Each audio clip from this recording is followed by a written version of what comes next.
प्रोनेसिस investor academy के इस brand new video में आप सभी का बहुत बहुत स्वागत है।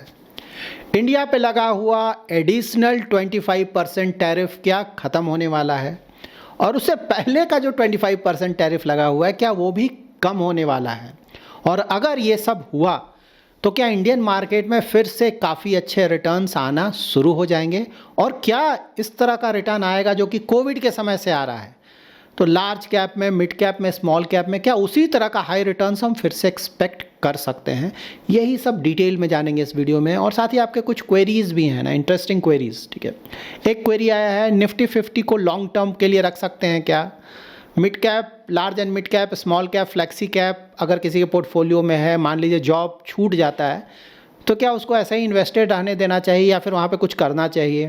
ठीक है, बहुत इंटरेस्टिंग है। उसके बाद एक और बहुत इंटरेस्टिंग है, जनरली हमारा टॉपिक होता है ना, कई बार आपने देखा होगा ना, खुशखबरी आ गया, इस तरह का हमारा रहता है थंबनेल। जिस दिन खुशखबरी का वीडियो बनाते हो आप, उस दिन अगले दिन मार्केट गिर जाता है, तो ये क्या इन्वेस्टमेंट के लिए इंडिकेशन है? ठीक है, ये कॉन्सेप्चुअल क्वेश्चन है, इसके बारे में बिल्कुल आप लोगों को जानना चाहिए कि ये जो खुशखबरी लिखता हूँ मैं, उसका मतलब क्या है। क्या अगले दिन से ही मार्केट ऊपर जाने लगेगा क्या?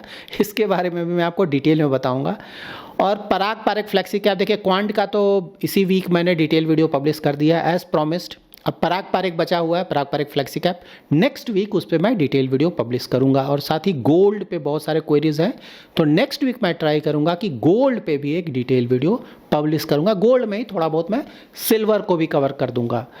सो नाउ मार्केट अपडेट से स्टार्ट करते हैं और उसके बाद आज के टॉपिक को कवर करूंगा। तो इन्फॉर्मेटिव वीडियो है, पूरा देखें, अच्छी तरह से समझे। पसंद आए तो लाइक और शेयर जरूर करें। पहली बार हमारे यूट्यूब चैनल पर आ रहे हैं तो चैनल को जरूर सब्सक्राइब करें। इंटरेस्टिंग क्या है, यूएस का bond yield 10 year G-sec interest rate तो भाई कट गया, बोला जा रहा है और ज़्यादा कट होगा, लेकिन यहाँ का जीसेक अगर देखेंगे 10 ईयर ऊपर जा रहा है। ठीक है, ये तो 4% के आसपास चला गया था ना, अब 4.12% चला गया। ठीक है, मतलब कि bond market interest rate cut को लेकर कोई खुश नहीं है, यहाँ पे नेगेटिविटी छाया हुआ है। ठीक है, तो ऐसा नेगेटिविटी क्यों है? तो इसका देखिए एक रीज़न क्या है।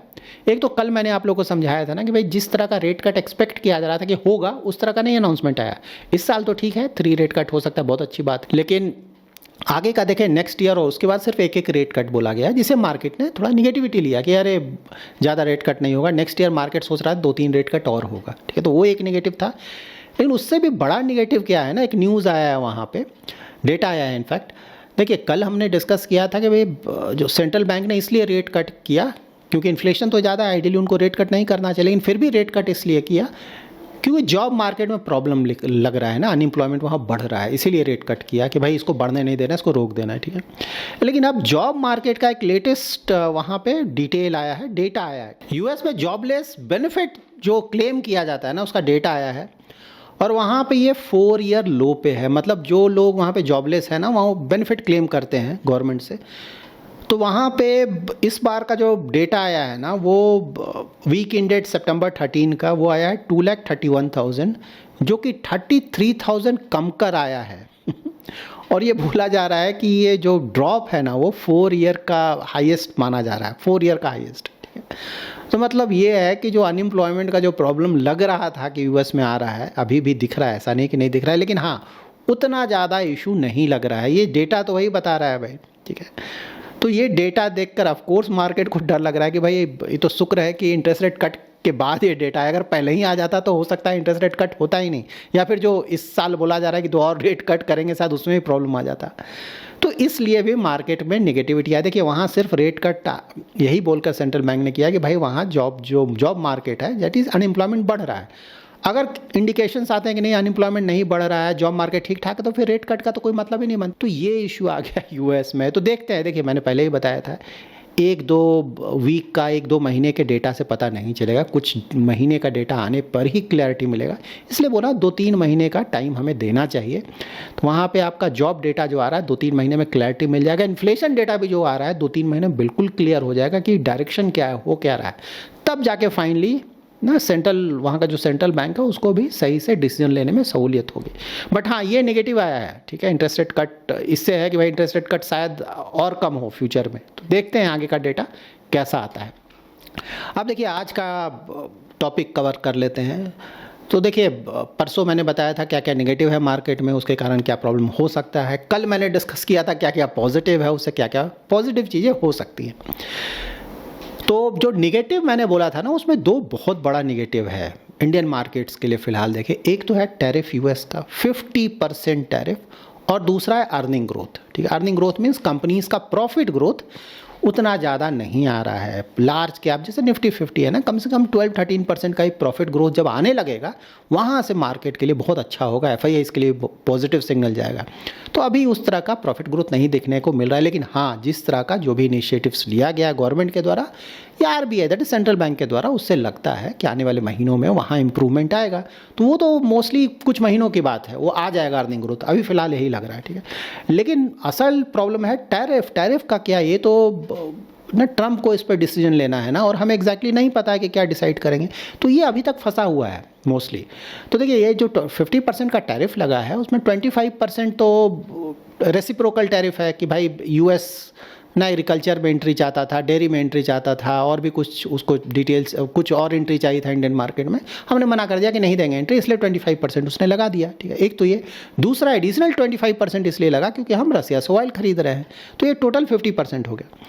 अब देखिए, इससे रिलेटेड एक बहुत ही इंपॉर्टेंट स्टेटमेंट आया है, और उनका स्टेटमेंट हमें सुनना चाहिए। ठीक है, तो स्टेटमेंट आया है चीफ इकोनॉमिक एडवाइज़र। ठीक है, तो इंडिया के चीफ इकोनॉमिक एडवाइज़र हैं मिस्टर अनंत नागेश्वरन। ठीक है, उन्होंने बोला है, एक इवेंट के द्वारा, एक इवेंट था न्यू दिल्ली में, वहाँ उन्होंने बोला है कि उनको लगता है, ठीक है, कोई भी ऑफिशियल कंफर्मेशन ऐसा नहीं है, लेकिन हाँ, उन्होंने अपने थॉट्स दिए हैं।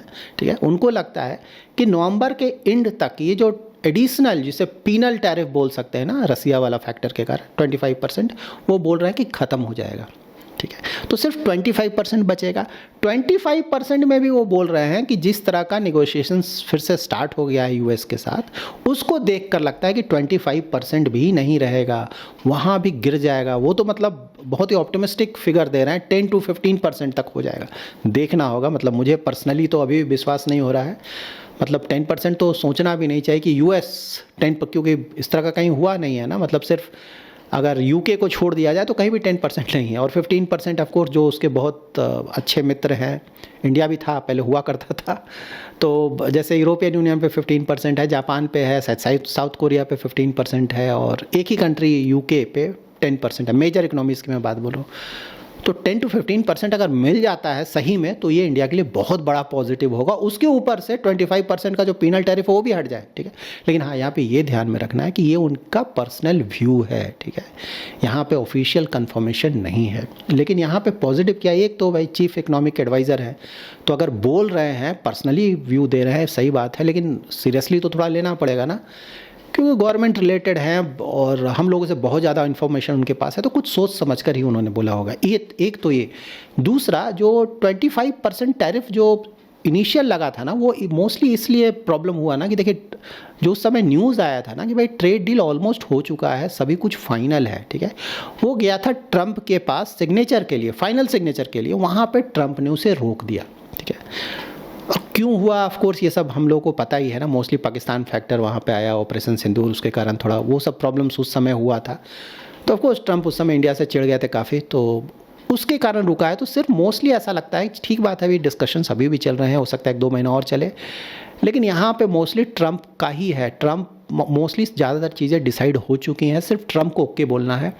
और ट्रंप जिस तरह से, मतलब उनका बिहेवियर इधर रिसेंट टाइम से चेंज हुआ है इंडिया को लेकर, पहले तो लग रहा था कि भाई बिल्कुल एनिमी बन चुके हैं, हमारे नंबर 1 एनिमी, चाइना से भी आगे निकल गए थे, लेकिन इधर कुछ समय से फिर से पॉजिटिविटी आया है। तो लग रहा है, होगा नहीं होगा नोबडी इज नो ना, फ्यूचर है, लेकिन लग रहा है कि आने वाले महीनों में यहाँ पे पॉजिटिव न्यूज़ आएगा।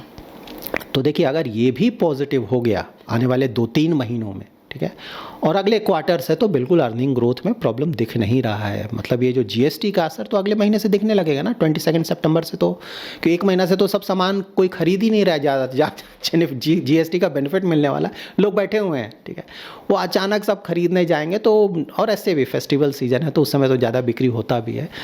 तो थर्ड क्वार्टर तो लग रहा है कि रिलेटिवली काफ़ी अच्छा होगा। ठीक है, और फोर्थ क्वार्टर पे भी उसका प्लस पॉइंट, मतलब बेनिफिट मिलेगा, और फोर्थ क्वार्टर भी जनरली अच्छा होता है, रिलेटिवली मैं बता रहा हूँ। तो यहाँ पे लग रहा है कि अर्निंग ग्रोथ पे भी पॉजिटिव सिग्नल आएगा, और अगर उस पर टैरिफ का भी तड़का लग गया सो कॉल्ड, तब तो मार्केट के लिए बहुत ज़्यादा पॉजिटिव होगा। यहाँ पे सिर्फ ये ध्यान में रखना है कि ऐसा एक्सपेक्ट करना कि मार्केट से कोई बहुत ज़्यादा रिटर्न आ जाएगा, शायद वो सही नहीं होगा। रीज़न क्या है ना, इसलिए मैंने हमेशा बताया है ना कि मार्केट एवरेज आउट करता है, ठीक है। तो इसीलिए बोलता हूँ कि लॉन्ग टर्म के लिए जाए, एवरेज आउट होकर 12-13% के आसपास का रिटर्न बहुत अच्छा रिटर्न होता है मार्केट से, स्टॉक मार्केट से। ज़्यादा आ जाए तो बहुत अच्छी बात है ना, बहुत अच्छी बात है, एंजॉय कीजिए। लेकिन हाँ, इतना रिटर्न तो हम एक्सपेक्ट करते हैं क्योंकि रिस्क भी ले रहे हैं, ठीक है। तो यहाँ पे रिटर्न देखिए पहले बहुत आ चुका है, खासकर मिड कैप स्मॉल कैप में, ठीक है। तो फिर से एक्सपेक्ट करना कि उसी तरह का रिटर्न आएगा, शायद ना हो जाए तो बहुत अच्छी बात है, मेरा भी इन्वेस्टमेंट है। मान कर चलिए कि भाई ये जो 12-13% के आसपास का रिटर्न जो हम लोग डिस्कस करते हैं ना, उतना भी अगर आ जाए तो उसे अच्छा मानेंगे, क्योंकि ऑलरेडी बहुत रिटर्न आ चुका है, ठीक है। मार्केट थोड़ा सा तो जैसे 1 साल का तो रेस्ट ले लिया मार्केट ने, सही बात है। यहाँ पे हो सकता है थोड़ा बहुत रिटर्न दे और उसके बाद 1-2 साल के बाद फिर से शायद और तेज़ी से ऊपर जाए, ठीक है। तो इसको इस तरह से देखें। लार्ज कैप तो वैल्यूएशन वाइज ठीक ठाक लग रहा है, वहाँ इशू नहीं लग रहा है। एक बार FIIs भी अगर वहाँ एंट्री लेने लगे ना, तो फिर बिल्कुल लार्ज कैप में अच्छा खासा परफॉर्मेंस आएगा। मिड कैप स्मॉल कैप में भी ऐसा नहीं है कि परफॉर्मेंस नहीं आएगा। अगर अर्निंग ग्रोथ वहाँ अच्छा आता है, इंप्रूवमेंट होता है, वहाँ भी रिटर्न्स आएगा। लेकिन जो पहले वाला वेरी हाई रिटर्न्स था ना, मतलब कुछ लोग तो 20%, 30% इस तरह का थॉट प्रोसेस है, उस तरह का शायद नहीं आए। आ जाए तो बहुत अच्छी बात है। अगेन मैं बोल रहा हूँ, मेरा भी इन्वेस्टमेंट है। मुश्किल लग रहा है, मार्केट में जनरली इतना ज़्यादा रिटर्न हमेशा नहीं आता है, ठीक है। इसको इस तरह से देखें। लेकिन हाँ, इतना रिटर्न तो जरूर आ जाएगा, जो कि हम डिस्कस करते हैं कि भाई इतना रिटर्न, इतना रिस्क ले रहे हैं तो थोड़ा रिटर्न आ जाए, उस तरह का रिटर्न मोस्टली लगता है कि आ जाएगा। इस तरह का थॉट प्रोसेस लेकर हमें चलना चाहिए। हो सकता है 2-3 महीना और भी लगे मार्केट को थोड़ा सेटल करने में, लेकिन पॉजिटिविटी लग रहा है। और ज़्यादातर जो भी पैरामीटर्स हैं जो कि हम हमेशा रेगुलरली डिस्कस करते हैं, उसको देख कर लग रहा है पॉजिटिविटी आ रहा है। तो अगर आपका रीजनेबल रिटर्न एक्सपेक्टेशन है, कोई out of the world return expectation नहीं है, उतना मोस्टली हमें अगर मीडियम टू लॉन्ग टर्म कोई इन्वेस्ट करना चाहता है तो एक्सपेक्ट करना चाहिए, और होना भी चाहिए, ठीक है। ऐसा नहीं है कि बिल्कुल नहीं आएगा, ठीक है। पर्सनली मेरा व्यू होगा नहीं होगा ये तो देखते हैं, ठीक है। इसके बाद आपके कुछ क्वेरीज़ हैं, उसको मैं आंसर कर देता हूँ। कुछ लोगों को लगता है निफ्टी 50 सिर्फ शॉर्ट टर्म का इन्वेस्टमेंट है, रिस्क थोड़ा कम होता है। लार्ज कैप ना, ऐसा बिल्कुल भी नहीं है। लार्ज कैप में आप 20 साल, 30 साल, 40 साल जब तक चाहे इन्वेस्ट कर सकते हैं, बिल्कुल करना चाहिए, कहीं कोई दिक्कत नहीं है, ठीक है। एक तो ये। दूसरा, जैसे mid cap, small cap, large and mid cap, ये सब है ना, तो ये भी ऑफकोर्स लॉन्ग टर्म के लिए, सब कुछ लॉन्ग टर्म के लिए, ठीक है। तो आप बिल्कुल 10 साल, 20 साल जब तक चाहे इन्वेस्ट कर सकते हैं। एक तो ये। दूसरा, जैसे मान लीजिए कोई जॉब में है ना, जॉब में कुछ प्रॉब्लम आ गया, ठीक है, तो आपका SIP चल रहा था, अब आप SIP कंटिन्यू नहीं कर पा रहे हैं, हो सकता है कुछ समय के लिए, कोई दिक्कत नहीं, वहाँ पे आप SIP बंद कर दें और जो ऑलरेडी इन्वेस्टेड पैसा उसको छोड़ दें, वो तो ग्रो करता रहेगा ना। मार्केट जैसे जैसे ऊपर जाएगा, लॉन्ग टर्म में आपका भी पैसा ऊपर जाएगा, ठीक है, प्रोवाइडेड आपका इन्वेस्टमेंट होराइजन लॉन्ग टर्म का है, ठीक है। शॉर्ट टर्म की बात हम करते नहीं इस यूट्यूब चैनल पर। तो अगर आपका इन्वेस्टमेंट होराइजन 5 साल, 10 साल, 15-20 साल का है तो बिल्कुल सही बात है, उसको छोड़ देना चाहिए, वो अच्छी तरह से ग्रो करता रहेगा। मार्केट का जिस तरह का परफॉर्मेंस आएगा उसके अनुसार आपका पोर्टफोलियो भी ऊपर जाएगा। सो नाउ एक बहुत इंपॉर्टेंट क्वेरी, ठीक है। जब भी हमारा थंबनेल आप देखते हैं ना, मोस्टली एक तरह का ही डाल देते हैं थंबनेल, ठीक है। डालना नहीं चाहिए, बट देन नया नया थंबनेल बनाना, टॉपिक्स आप लोग का कोई सजेशन हो तो बिल्कुल टॉपिक लिख दीजिए, हम उस पर वीडियो बना देंगे। तो देखिए, जनरली हम लोग थंबनेल लिख देते हैं खुशखबरी, ठीक है। तो देखिए, खुशखबरी का मतलब क्या होता है, पहले ये समझ लें। जो बोलना चाहते हैं वो देखिए, ये यूट्यूब चैनल ना medium to long term investors के लिए बनाया गया है।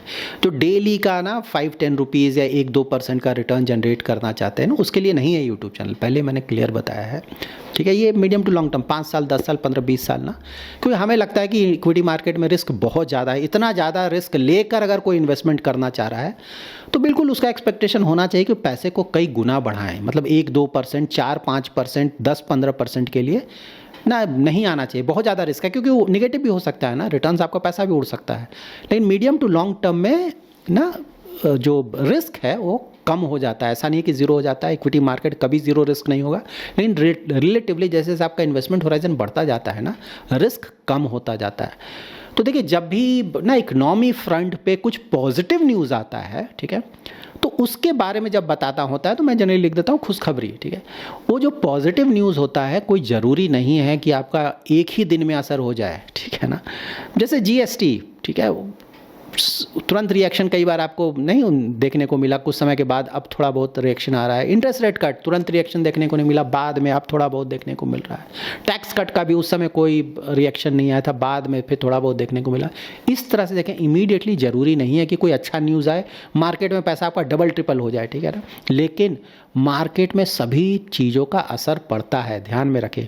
अगर कोई नेगेटिव न्यूज़ है और मार्केट अभी रिएक्ट नहीं कर रहा है, इसका मतलब नहीं कि आगे रिएक्ट नहीं करेगा, ठीक है। हो सकता है बाद में उसका रिएक्शन आए। उसी तरह से अगर कोई पॉजिटिव न्यूज़ है, अगर इमीडिएटली मार्केट रिएक्ट नहीं करता है, इसका मतलब ये बिल्कुल भी नहीं है कि उसका फ़र्क नहीं पड़ा, बिल्कुल पड़ेगा। बाद में कभी ना कभी वो फ़र्क पड़ेगा। और जो भी इवेंट होता है, मतलब कोई सिग्निफिकेंट इवेंट, उसका इंटरेस्ट के साथ वापस आएगा। गिरना है तो इंटरेस्ट के साथ गिरेगा, ऊपर जाना है तो इंटरेस्ट के साथ। इसीलिए मैंने बोला आप लोगों ने, इतना सारा जो पॉजिटिव है ना, उसका असर बिल्कुल देखने को मिलेगा। थोड़ा बहुत तो आपको दिख भी रहा है ना, हल्का फुल्का मार्केट पहले के मुकाबले तो ऊपर जा ही रहा है। ज़्यादातर पोर्टफोलियोज़ भी देखेंगे तो वहाँ पॉजिटिव असर पड़ा है।